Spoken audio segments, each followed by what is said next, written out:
Well, my advice for beginning writers is pretty simple. It's do the thing that's personal, do the thing that interests you the most, that gives you delight.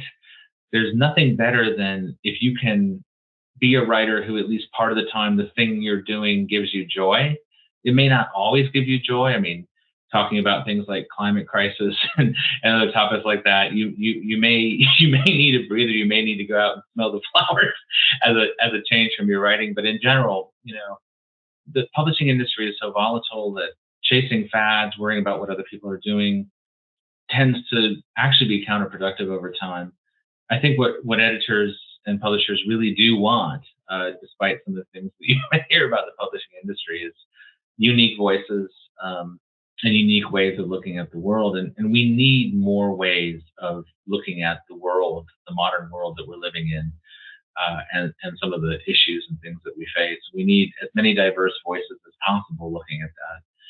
So that would be first the advice. The other advice would be to try to keep your personal book life and your kind of professional career book life separate. So the writing of a novel or a story should always be separate from the public aspects of being on social media and things like that.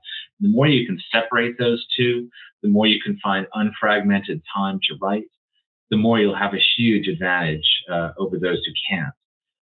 And then you'll also make sure that you don't lose your voice, your uniqueness by kind of diluting it by not being able to separate those two out. So, for example, and not everybody has this privilege, but now that I'm a full-time writer, I do block off time where I'm nowhere around a computer because I write longhand and I write the novel, and then I think about what is the audience for this novel.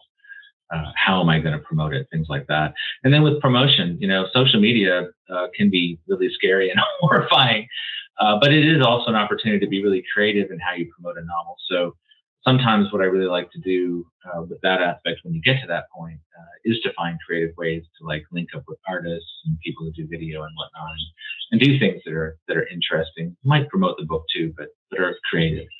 The main thing though is just stay true to who you are as a writer.